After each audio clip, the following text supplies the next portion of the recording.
quotation marks and say "the brain" because everyone was said "the Brian." So under Paul's feedback, that's what I do. And today is all about advice, leadership, and project management. So raise your hands if you've ever been a project manager before, any type of role. Okay. What about in leadership, in any type of role? Anyone in leadership? Those two kind of go hand in hand, right? Leadership and project management. I've had the luxury of being both a project manager, a leader of an organization, and while I was preparing my speech, I couldn't help but notice those two go hand in hand with one another. And as I dug into it, and my past experiences, I saw that whether I was a project manager or a leader, I still did the same things. And there's three big lessons that I've learned over the last 5 years.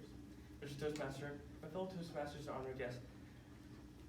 I'm not gonna lie to you, I read the books, I listen to the podcasts, but I'm still so stubborn. And sometimes life just has to teach me the lesson by giving me the experiences. We all been there? You don't want to learn something, but life's kind of nudging you, hey, you should probably absorb this into that good old noggin of yours. And that's what happened to me.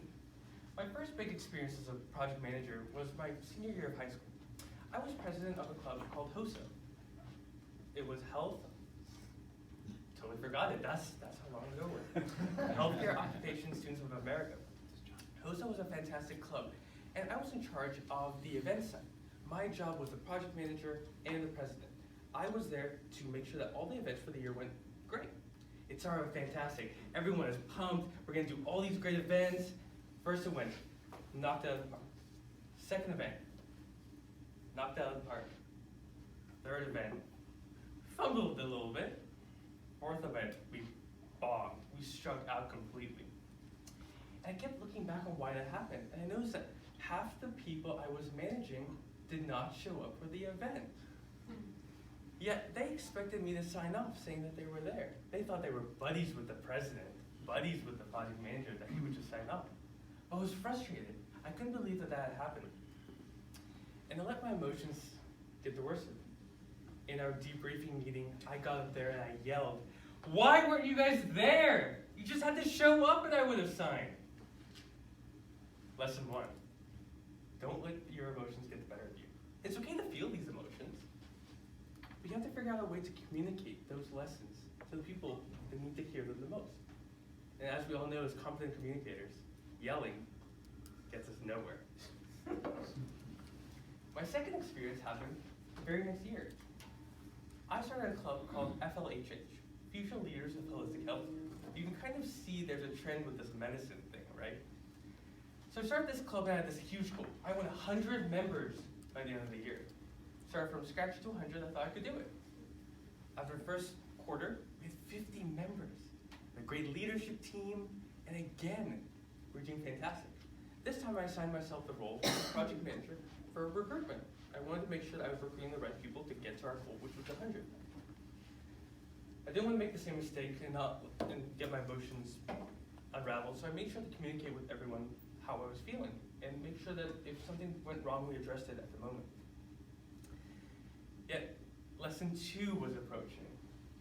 I had a goal of 100 people in the club. I had no roadmap to get there. So while I was out there recruiting Steve to be in my club or Rick to be in my club, my leadership team didn't know where to go. They didn't plan for any of the events. They didn't make sure we had guest speakers for our clubs.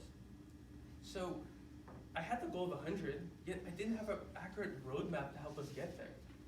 Ultimately, we got 75, but still, I had to learn the lesson of not having a plan really does affect the group. The third, and one of the hardest lessons I've had to learn, is delegation. Being able to say, I'm not the best at everything. We heard earlier that sometimes you're not the best at everything, and that's okay. But learning how to take that and give it to someone and trust them to get the task done has been one of the hardest things for me. For instance, I started a new company called Boundless Media. Love the concept of helping small businesses market. When I was a one-man band, it was easy. Rick wanted some marketing advice. I can do it, and I can do all the work for it. Easy. Then we got a couple more clients, and I had to hire someone. Easy. I'm really bad at logistics, so that was a perfect fit.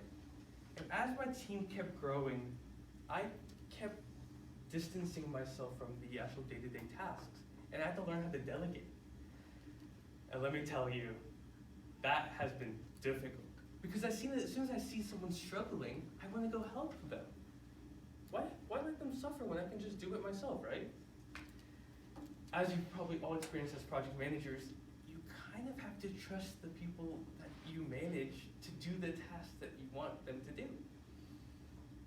After a couple of instances last year, I realized that I was a bottleneck of the organization because everything had to go through me. People got frustrated, and some people thought about leaving the organization altogether.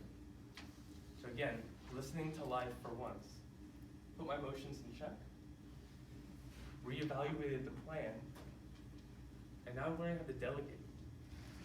Can't say that I'm gonna listen all the time, but sometimes when life comes knocking, you just have to say, lessons learned.